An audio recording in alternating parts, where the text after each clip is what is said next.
We in this beach. Coming at you live. What's the rules with the language? The first rule of Fight Club is Know the rules. second rule of Fight Club is You gotta know the players.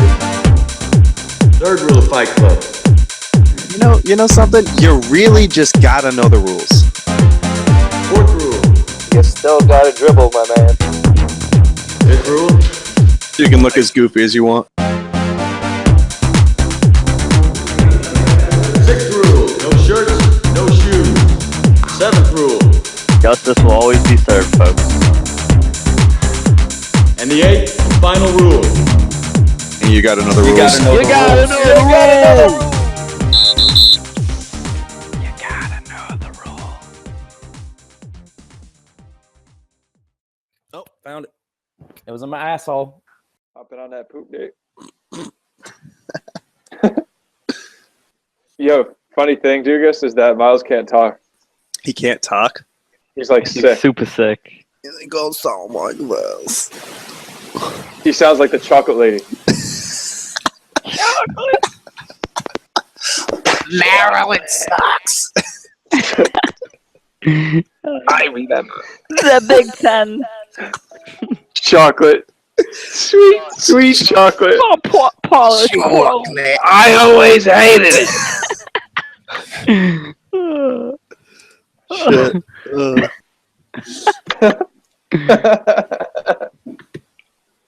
Chocolate? All right, so let's just skip the 30 seconds where we all laugh at Josh up, and then we'll just go right into him doing well. All right, we need more energy here. Let's go. All right, let's do it.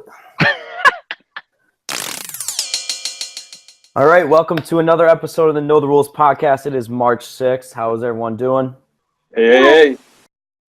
All right, guys, let's get into it. Let's start off with college basketball. Very active weekend in college basketball. Regular season is finally wrapped up. We already have several teams qualified for March Madness. Headlines that group, we got Florida Gulf Coast, Dunk City, Dunk City, bitch, back in the tournament. We got all the conference championships this week. The one I'm most intrigued about is probably the Pac-12.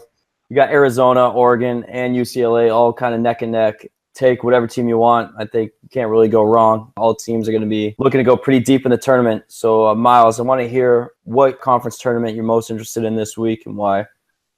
So that's a stupid question because I'm biased. So obviously I'm focusing on Brooklyn, New York, and the scene of the ACC tournament. Tough draw this year for Duke, but they deserve it with 11-7 record in conference. Some bad losses. We all know what happened against the Wolfpack. Something like that is avenged, and then we have a double bye. It's going to be tough that we have to play Louisville and North Carolina before we even get to the ACC final. And I really don't see that happening. I'm looking for Virginia to surprise some folks, given the fact that the bottom half is a lot softer and easier to play on back-to-back days. All right, Miles fighting through like bird flu, something like that. So The Polish plague, man. Once I heard Coase was coming, that shit swung in here early. Yeah. All right, Scott, you want to give us a little preview of the Big Ten Championship? Because I know that's what you're going to be focusing on all week. Oh, of course. I'll actually be there in attendance in D.C. this weekend. But first of all, Josh, I'd like to say that it's about damn time you get a little excited into college basketball. Welcome to the show. But, yeah, looking forward to the Big Ten tournament. Purdue's obviously the 1 seed. We got Wisconsin 2, the Terps at 3, and Minnesota at 4. So should be a pretty interesting weekend in D.C. But, yeah, I'm also interested in that Pac-12 tournament. I think the Bruins will eventually be the champion there. But, very, very close call with, obviously, Arizona and Oregon battling it out over there. And then for the ACC, I'd like to go with the Florida State Seminoles to win the ACC here. Like I've been saying all year, they're a hell of a team. They're the second tallest team in all of the country. They got my boys Ojo, Christ Kumaje, Dwayne Bacon, Jonathan Isaac. They're stacked in Tallahassee, so I wouldn't be surprised if the Seminoles come out with the ACC championship. All right, John, we've kind of heard what some of the major conferences. I want to hear if you've got any sleepers, any teams that people should be paying attention to as we move forward deeper into March. Yeah, no, I'm just not responding to that. Okay. Scott, you got anyone? No, I'm not prepared for this. Dude, you gotta make a pick like this. You gotta make a pick like this, like once the bracket comes out. All right, Yeah, fair it's enough. all about seeding. Seeding, true. All right, well, so we'll skip that. Fuck you, Josh. All right, let's move on to the professional ranks. Kind of interesting week in the NBA. The Warriors lost their best player, Kevin Durant. Looks like he's going to be out for an extended period of time. Might not be back until the playoffs. There's mixed reports. I think they're going to evaluate him again after a couple weeks and then kind of give a more concrete diagnosis. Scoliosis. So whatever word works in that situation. So let's start with that, guys. Do you think the outlook of the Western Conference kind of changes now that KD's not going to be there for possibly 2 to 3 months, maybe not till June in the playoffs? Scott, you want to start? Well, yeah. I mean, obviously, I think the Warriors are going to go down. Even the Wiz were able to beat them about a week ago. Then they went into New York, nearly lost to the Knicks, which is pretty sad if you ask me. But overall, if we're asking, are they going to lose the number 1 seed in the West? I actually don't think so. I think they'll hold on to the number 1 seed. Knowing the Spurs, Coach Popovich, he'll probably rest some of his players more than any other team in the league. So that's why I think the Spurs will not catch them. So yeah, I definitely see the Warriors going number 1. Still think they'll make the Western Conference Final and then beat the Spurs in the final to make the NBA Finals. So yeah, definitely going with the Warriors here. John, do you think there's any change in the Western Conference outlook now that Kevin Durant's going to be gone? Yeah, I mean, the outlook in general, I think, is pretty much going to be the same. You got the Warriors at number 1. The worst they're really going to fall to is number 2. But even that, I don't think is going to happen. I mean, obviously, Kevin Durant is a big deal, but they're the number 1 seed with or without him, in my opinion. But yeah, I think Golden State's going to come out of the West. The only team I really see that even giving them a run is the Spurs, but I just don't think they match up. Yeah, I don't think much changes really in the West at this point. You have like the main 3 teams between the Rockets, Spurs, and the Warriors, with the Clippers kind of looking up from a distance now that they're not as good as we thought they were going to be this year. But I mean, this comes down to it's basically the same team as last year. They have a core group of 4 very good players with KD being gone, so I really don't see a lot changing. And then it's basically what happened last year with Steph Curry going out, similar knee injury. Came back in the playoffs, wasn't himself completely, but I think KD's done well with injuries in the past, and he'll come back rested in time for the playoffs to make a run at that NBA championship. All right, Miles, you want to finish us off on the Western Conference? I think that you're all clowns, and you're just handing this to the Warriors. Last season, I think the Warriors only won the West because the Spurs were eliminated early. Kawhi Leonard can match up with Kevin Durant all day, in my opinion. He's proven himself this season, especially coming on. And with players like LaMarcus Aldridge, Pau Gasol, Tony Parker, Ginobili, Danny Green on the wing, this team can compete. They're only 2 games back of the Warriors, and that's going to be a tough series for anyone. I think it's ridiculous nowadays that people like Scott are handing over invitations, bids, trophies a month before the season ends. There's so much to play for. There's definitely a lot to play for, but as you keep saying, I don't know if this argument works for you and here in the NBA discussion, because it certainly works in the NHL discussion. If the Warriors continuously beat the Spurs over and over again, aren't they just going to make it back? They haven't. What are you saying? The Warriors keep making it to the NBA Finals. And that's what I said. The Spurs might lose early on. If they get a rematch in the Western Conference Finals, bet your money. I'm betting my money on the Warriors. And I'll bet on the Spurs, boy. Let's switch it up and let's move on to the Eastern Conference. Got an interesting week. We had the Celtics take on the Cavs, and the Celtics, in a surprise win, went on and beat the Cavs. So it looks like things in the East could be a lot tighter than what we originally expected. The Kevin Love injury. So the Cavs added pieces. Only one of them's left standing with Darren Williams, who LeBron passed up the final shot to give over to him, and he clanged it. Celtics went on to win. I think this kind of speaks to how open the East is. The Cavs can be beat. Although it's not a 7-game series, I think it'd be very tough to beat LeBron in 7. But I think with how well the Celtics have played in the past month or so, as well as the Raptors and Wizards, I think the East is a little more open than we anticipated coming into this season. Scott, I know your Wizards made some moves at the deadline, been playing pretty well lately. You think they got a chance to come out here in the East and shake things up a bit? I certainly think they got a chance. The Wizards are the best Eastern Conference team since December. They got the best record in the Eastern Conference since then, so pretty confident in the Wiz. Just picked up Bojan Bogdanovic, believe he just hit, I think, 8 threes last game for the Wiz, including the game winner. So a huge pickup for the Wiz there. But yeah, I mean, they're only 5 games out, 5 games behind the Cavs, and 2 games behind the Celtics right now. Also including a 2-1 record against the Celtics. So that's pretty promising. I'd love to see a Wiz Celtics Eastern Conference semifinal matchup. I think it would be very interesting to see John Wall just completely dominate Isaiah Thomas, the shorter of the two. And then, yeah, really excited for the Wiz. It's about time they step up and perform the way they're supposed to. I definitely think the Wizards have a better chance of beating the Cavs than the Celtics do. No way. I think the Wizards match up against the Cavs a lot better. Absolutely not. LeBron James could shut down Isaiah Thomas whenever he wants. Did you see Avery Bradley absolutely strap Kyrie Irving down?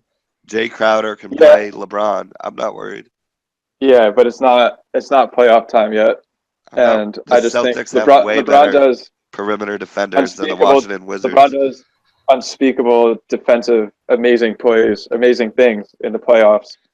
And I don't think the Celtics would have a chance. Who the hell would play LeBron on the Wizards? No one as good of a defender compared to Avery Bradley or Jay Crowder. That's funny considering John Wall leads the NBA in steals. So you want John Wall to cover LeBron James? Stupid? No, I'm just saying he's a perimeter defender. You're saying the Wiz don't have any perimeter defenders. To cover LeBron I would put James. Otto Porter on LeBron just as the Wizards have done against him. Yeah, I'll take Jay Crowder over Otto Porter every day.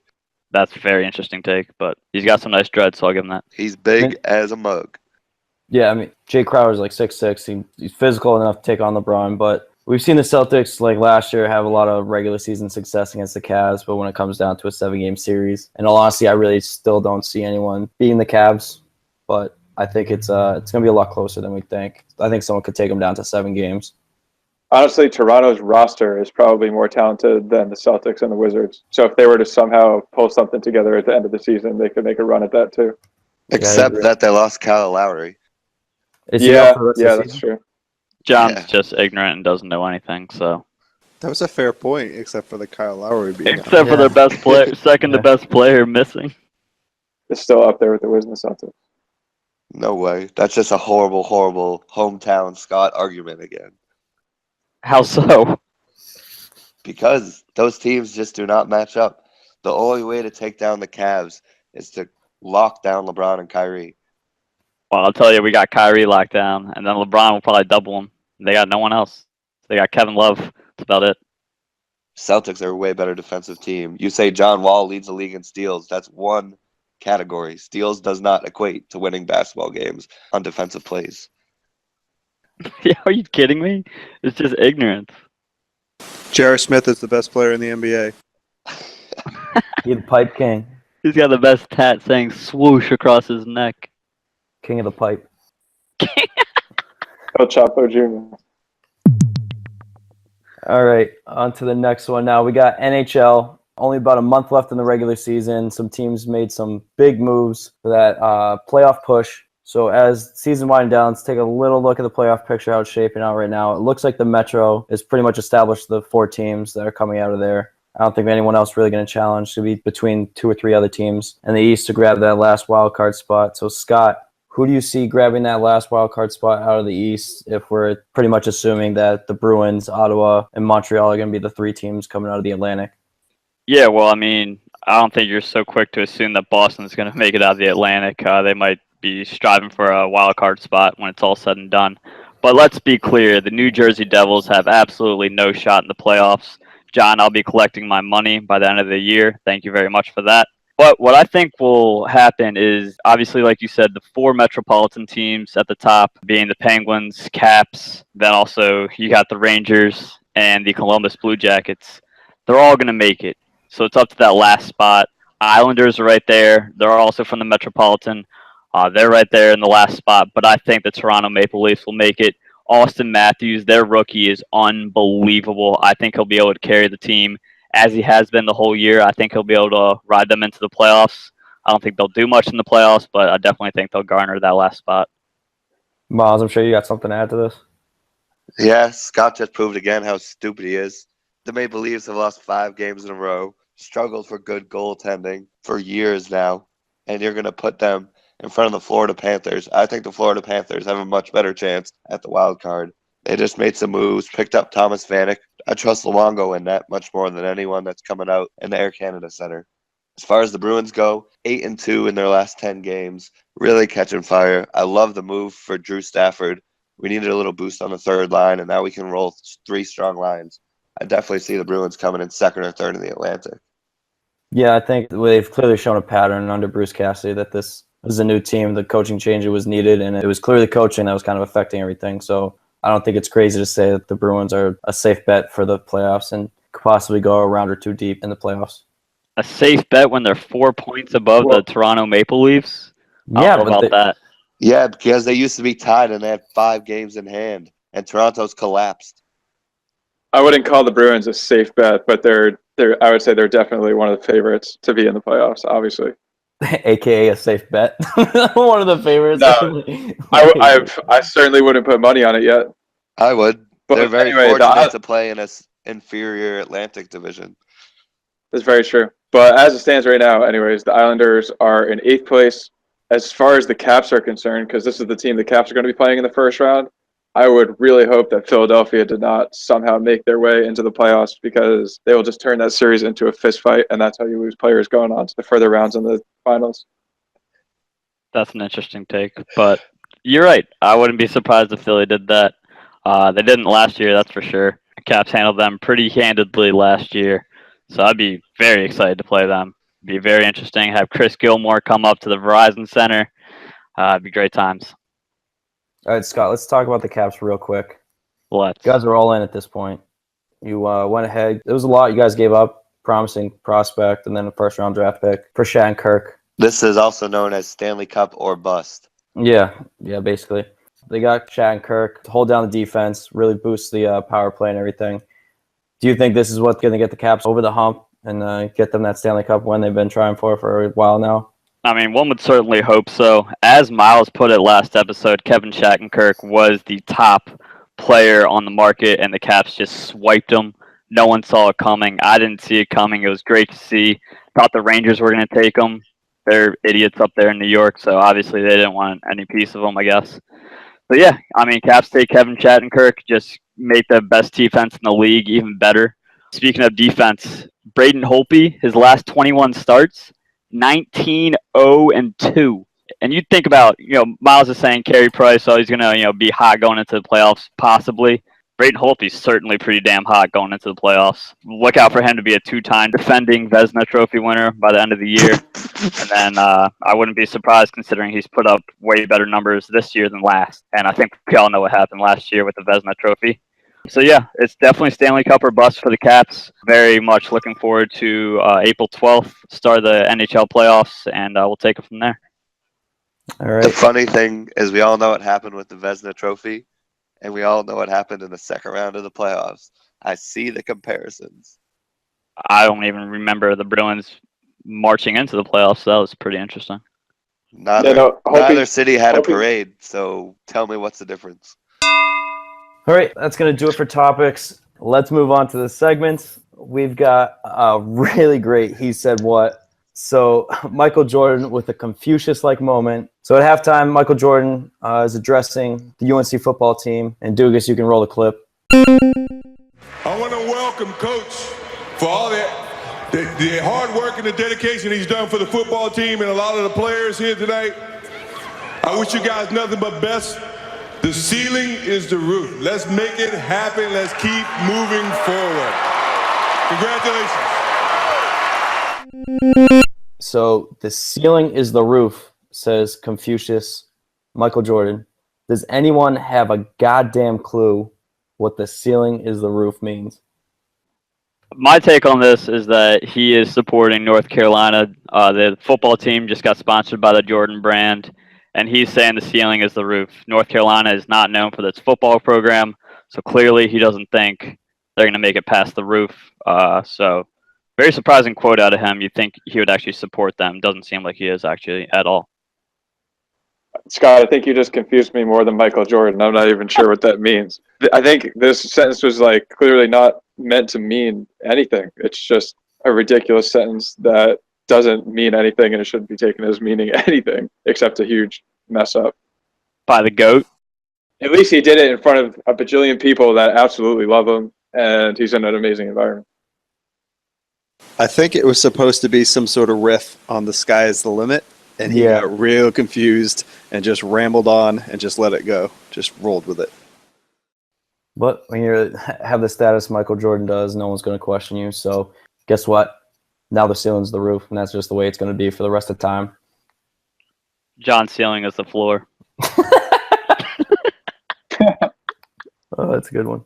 All right, so moving on to one of the stranger stories of the weekend. We've got Arian Foster looking to fill his time in retirement, and he goes out and tweets, "Want to go camping, but wildlife scares the shit out of me. Honestly, I think I can get a wolf one-on-one, though." And he goes on and on and on about how he's 230-pound former 4-time Pro Bowler, and what's a wolf, like 100 to 180 to 200 pounds tops, and they ain't got no thumbs.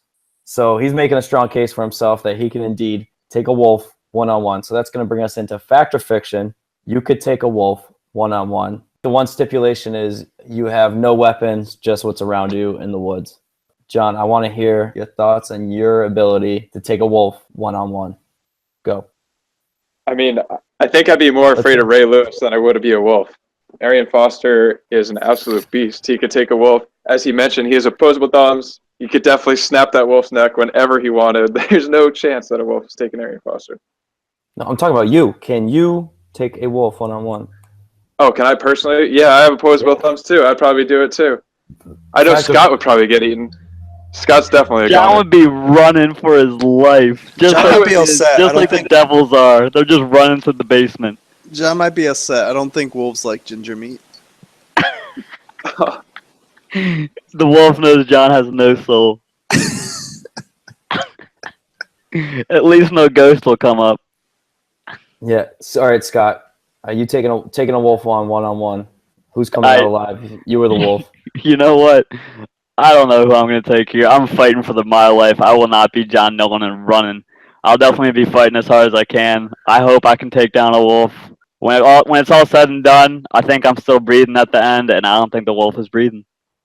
Yeah, I kind of look at it the same way. I'm not much of a fighter. I'm kind of a pussy. But when it comes to fighting a wolf, at first I was like, my ass getting eaten. No chance I got. But if you think about it, my idea is you take a stick, and when he comes at you, you shove that stick down his throat, turn him into a rotisserie, and that's game over.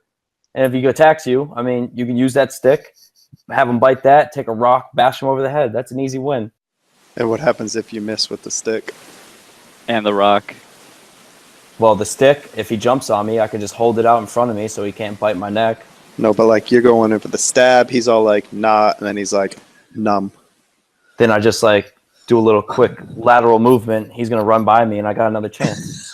He's like, gonna run. I mean, not running. I'm just gonna olay him like a bull, like a bullfighter. It's like if he comes at me, I miss. Olay. Swoop. I mean, in general, the human is going to win that battle, though, right? Like that's sort of like why we're on the top right now. No, Yeah, no, well, we not win winning. because we develop tools, not because we're capable of fighting wild animals one-on-one. Oh, so this is like a gladiator type of moment, like you're in a ring together. Well, this is like you encounter a wolf. You're out hiking. You encounter a wolf. He wants to eat you. Go. And then his Yeah, wolf beat his pack ass. comes and beats you up when there's 5 other wolves there. We're talking about Stipulation, one here. one-on-one. Yeah, but One-on-one. you're, Yeah, then Josh and his boys will come to the rescue too. John's definitely not part of anyone's wolf pack. I'm the lone wolf. I don't need y'all. You also have to make the point that Arian Foster one-on-one with a wolf. The wolf's just got to look at Arian Foster. He's already torn his Achilles and ripped his ACL. Like he's already down a few body parts, and then it's just game over from there. Yeah, I think I got a better chance than that old bag. He's hurt. You could give him a better chance than Arian Foster. Yes. you are out of your mind. Well, that's just silly. He's like torn an ACL twice in a row. Like he's old. You could probably do a better job sitting down than you could, like with all your abilities. Did you hear how I was going to beat the wolf? Yeah, I'm going to olay him. yeah, you were gonna skewer His it. real thorough Foster plan. Arian Foster has he can't move laterally. He can't do anything. He's just going to have to beat it, like, hope he can get his hands around his neck and strangle the thing. Other than that, Josh, do you think you can move faster laterally than an animal that chases and hunts down elk and other wild animals for a living to live, just noms on them. I know I couldn't. I was never known for my speed. If you put it like that, probably not. Yeah, I'm just gonna tell you, I'm not gonna live. I don't think any of us are gonna live. So that's the way I looked at it at first, and I started talking myself into, yeah, I can take it, and then now I'm probably like, yeah, probably not. The only chance I would give Arian Foster, he's still gonna get like caught like we are. The only chance I give him is maybe if he gets a rock in his hand, he's strong enough to beat the crap out of the wolf's skull. New plan. You really don't think you could take a wolf? No. Do you think? No, I do not. Do you think you could? But you think you could take like a dog, for example? How big's the dog? How ferocious is the dog? I was about to say, Pretty much. the wolf is probably pretty damn vicious. But like, think about it. Like, you're probably beating a Pippo most times, right? No. Most times. I'm not saying every time, but most times you're going to beat a Pippo.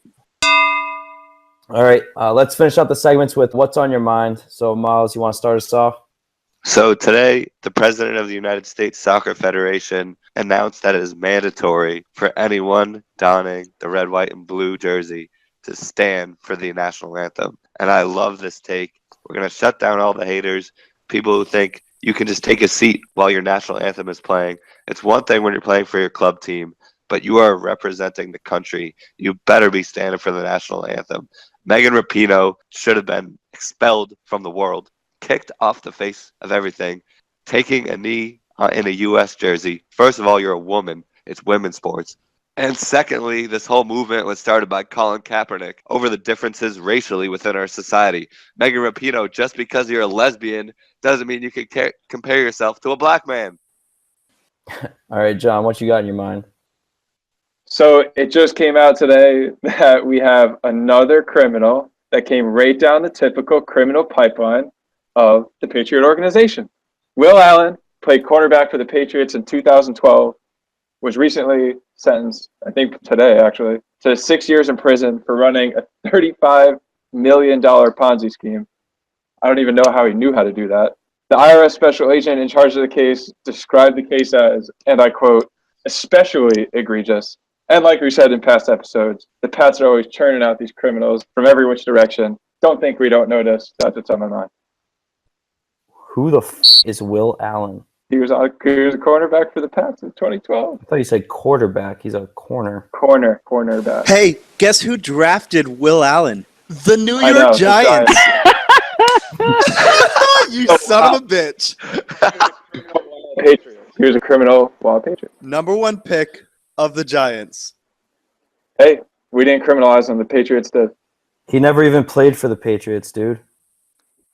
He was a Patriot in 2012. Yeah, and he was placed on the injured reserve before the season even started. Never even suited up for him. So he had some free time to, come up with a Ponzi scheme. All right, Scott, what's on your mind? All right, so what's on my mind this week, as we talked about Arian Foster and retirement, another guy who might be in retirement, not really his choice, but Rashad Jennings. He was just cut from the Giants, and maybe he's still training for the NFL, not really too sure. But I guess his backup plan is Dancing with the Stars. Rashad Jennings is starring in Dancing with the Stars. We'll see how he does. Guarantee he wouldn't be as good as Victor Cruz, who is also looking for a job right now. I thought that was pretty interesting. But yeah, what's on my mind is Rashad Jennings with Dancing with the Stars. All right, and I'll finish it off. We got spring training now, so baseball's making a little bit of a comeback. So the Red Sox, $200 million investment, David Price. Looked like we were about to lose him there. Avoids Tommy John surgery. So let's see if he can actually go out there and pitch and win a playoff game like he's paid to do. So that's what's on my mind. Bruins just lost. Good. Yes, 4-2! Yes! Did you cover? Yes, I covered. Yes. Oh, you're such a loser. Let's talk about John's $2 investment and the Bruins losing by 2. Yeah, John gets in the gambling game. So for those of you who don't know, Scott recently turned me into a degenerate gambler, and now we got John on board. Oh, they know. You mention it every episode.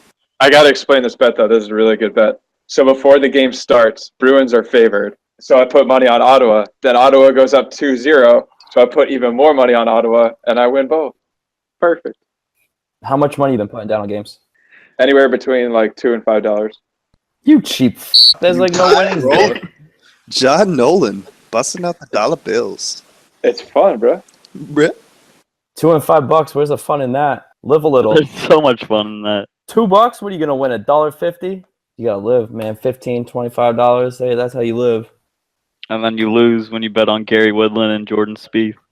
Mm-hmm. It was not a good week for me. I only won like 1 or 2 bets. Yeah, and then As Josh says, you're a pussy for not betting, and then just lost a bunch of money. He's this like, week. it wasn't a good week for me. Oh, I'm still up. $350. Now John got that bonus for me. I'm still up $400. Hey, I'll tell you what. I'm going to be self-funded St. Patty's Day. I hope you can say the same. All right, let's finish out the podcast with the weekly pick'ems. Just reviewing everyone's records. Now Miles is still on the top after a 3-1 week. He stands at 18-6, and then all the rest of us went 2-2. So John and I still stand at 15-9, and Scott's got a little bit of work to do. He's 500 at 12-12. So let's get right into it. NHL Tuesday night, Blues at the Wild. I think it's a no-brainer. I'm going to take the Wild in that one. Miles? The Blues are fighting for their playoff lives, but it's at the XL Energy Center. The Wild are going to win that. Scott? Yeah, I think the Blues without Kevin Shattenkirk. Thank you very much. I'll take the Wild. And John? Yeah, definitely got to take the Wild. They're the only ones even giving the Caps a good run for their money for the President's Trophy. All right, moving on to NBA. We got an interesting matchup here. We got the Golden State Warriors visiting the San Antonio Spurs. I think as long as Popovich plays everyone, this is going to be a good matchup, and I think the Spurs can get it done at home. Golden State's down a little bit ever since they lost KD, so look for the Spurs to take advantage of that. John, who you got in this one? I got the Golden State Warriors. They've been my pick from the beginning of the season. Sticking with it. All right, Miles? San Antonio, same reasons as we talked about before. They're a good team at home. Warriors are struggling. Spurs will get this. And Scott? Yeah, I'm going to have to go with the Warriors here. Steph Curry, Klay Thompson, Draymond Green. They're all still there. I think they're taking a dub in this one. All right, so now we're going to do a couple of the college basketball tournaments. Pick winners for these tournaments, so predicting winners. So give it your best shot. Let's start off with the Pac-12, kind of a wide-open tournament. We got 3 teams. Really tough to pick between the 3 of them. But I'm going to say Arizona. Miles? I think you're a little crazy. Pac-12 is definitely between UCLA and Oregon. I like Oregon, as I've talked before. Dylan Brooks, you can't beat him right now. UCLA just has a harder path, so I'm going to stick with the Ducks. All right, John? I'm going with UCLA. I think they're just the best team in college basketball right now. And Scott? I'm going to go with UCLA too. Best offense in the league, along with the best player in the country. So definitely think the Browns will take this one. All right, and let's finish off with the ACC tournament. See, a tough one. A lot of good teams out of the ACC. No one really has a super easy path in this one. But I'm going to stick with the top dogs right now, Carolina. I'll take them to continue their dominance that they've had the past 2 years. They look good, and I expect them to be in the Final Four, so I'm going to take them as my ACC champion. Scott? As I said before, I'm going to go with the Florida State Seminoles. Second tallest team in the country. Really think they got a lot of firepower with those 2 big men, Kumaje and Ojo. So definitely going with the Seminoles here. Miles? I don't even see the Seminoles making the finals. Virginia's going to win the bottom half easily. People are sleeping on them, but they're one of the best defensive teams in the country. It's either going to be North Carolina or Louisville, and North Carolina's size and athleticism is just going to be too much. Tar Heels. And John? Take it with my heart here. They're obviously not the favorites, but you got to root for them. Got to love them. Florida State Seminoles. All right, and that's going to do it for this week. Tune in next week. We're going to have a preview of the NCAA tournament, March Madness. Selection Sunday will be the night before we record, so we'll be all set to go with that. Keep an eye out. We're probably going to do an ESPN bracket. So, Miles, you want to give a little bit of a background on that? So, folks, brackets come out Sunday night. We'll have a couple days to look them over with the big-time game starting on Thursday afternoon. So keep an eye out. Let us know, any of us, all 5 of us, if you'd like to participate in the Know the Rules bracket pool. I'll be running it this year. And as long as you get us your bracket into the league, send me your email, shoot us a text.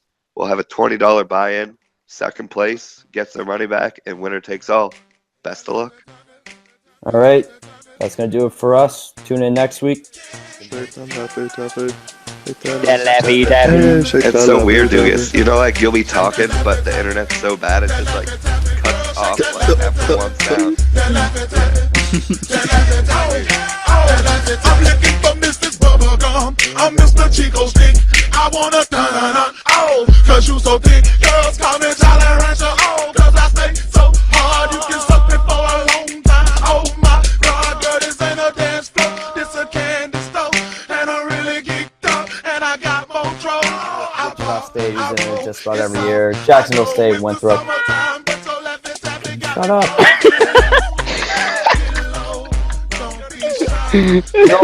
You won't believe how many people honk their fucking horn. We heard that too. At least I heard it. Yeah, what was that? Shut the fuck up. Shut the up. I want to get Josh on camera just sticking his head out the window. Shut the fuck up. Trying to make a podcast.